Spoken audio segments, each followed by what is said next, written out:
In the heart of Europe lies an enigmatic island shrouded in layers of history, intrigue, and even a touch of the unusual. It is an island where two countries take turns ruling every 6 months, yet surprisingly no one calls it home. So where exactly is this island located? What secrets does it hold, and what makes it such a unique place?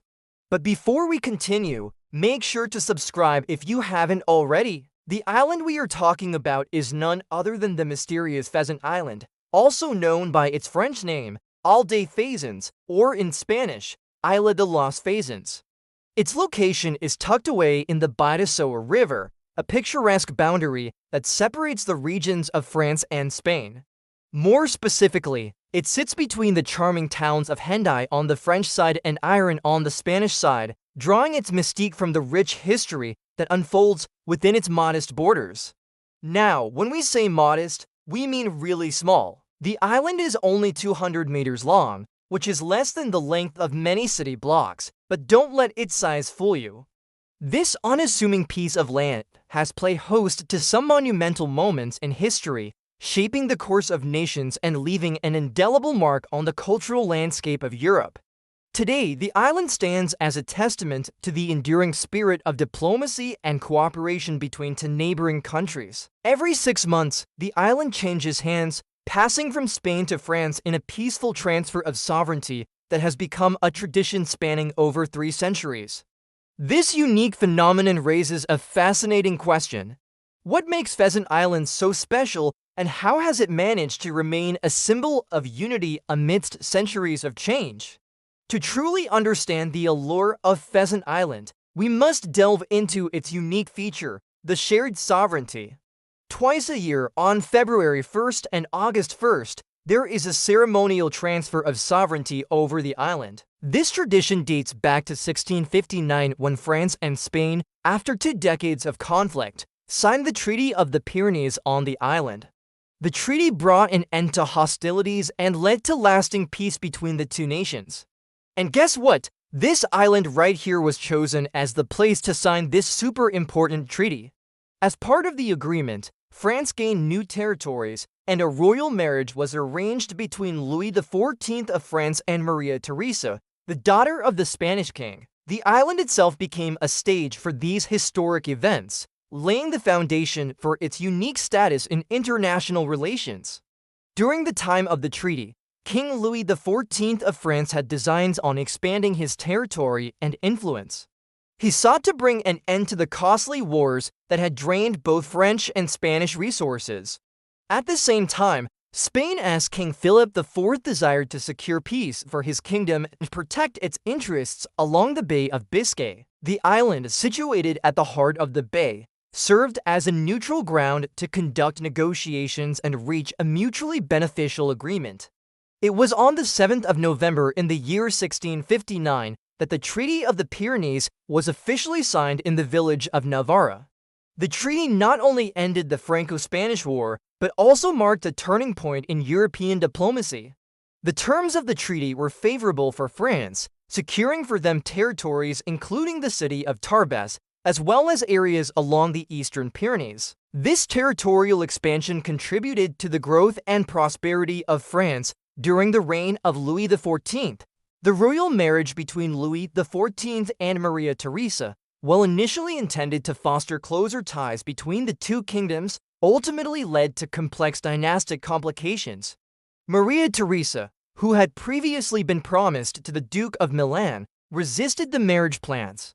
Following her arrival in France, she played a pivotal role in shaping the French-speaking court at Versailles. However, the political and personal ambitions of both monarchs resulted in strained relations, and the marriage remained childless. One interesting side note, after the signing of the treaty, Queen Isabella of Spain, the mother of King Philip IV, held on to the island for some time until 1660. She used the island as a kind of bargaining chip in her ongoing struggle with the Portuguese succession crisis. Eventually, she ceded the island to France as part of a larger settlement. Over the years, the island's history has been marked by shifting alliances and power struggles.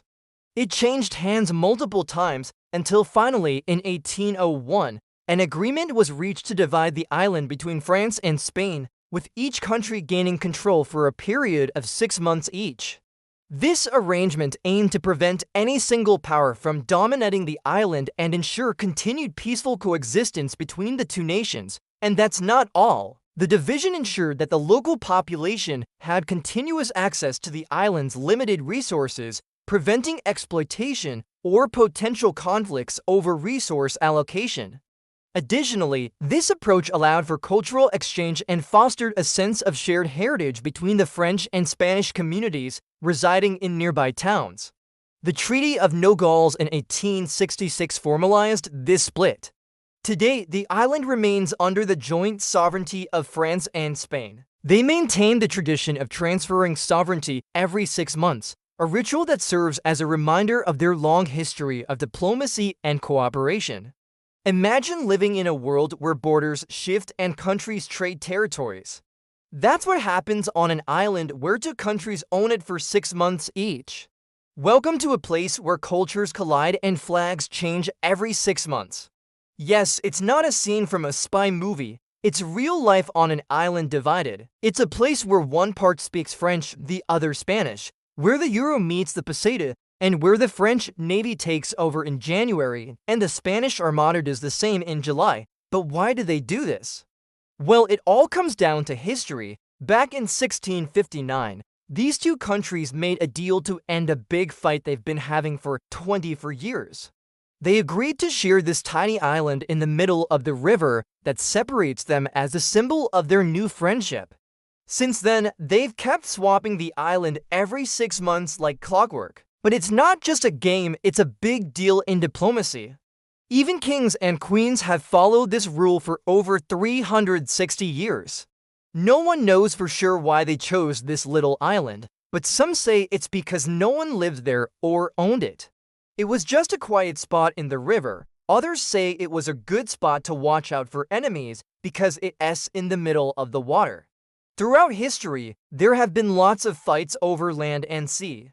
But on this island, they found a way to share it without any problems. The French and Spanish armies watch over the island together, and no one ever argues over who owns it.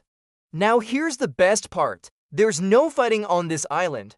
It's just a quiet and peaceful place where trees grow and birds can fly around freely. Even though they own the island at different times of the year, no one from either country ever lives there. They keep it empty and clean so it stays beautiful. On this island, there are no houses or people to disturb the peace. It's a secret spot that most people don't know about. Only a few special people are allowed to visit.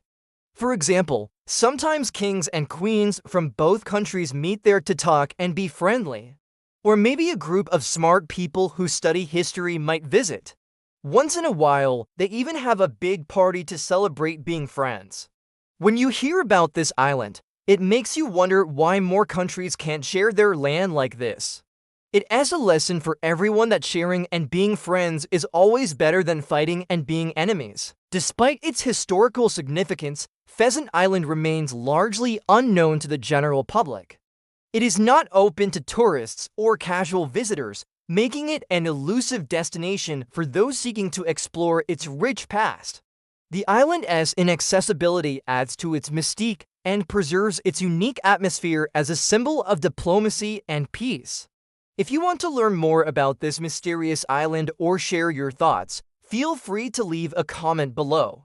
Your insights are valuable and contribute to a vibrant community of explorers and history enthusiasts. Who knows, maybe your comment will spark a new adventure or help others discover the wonders of hidden geography.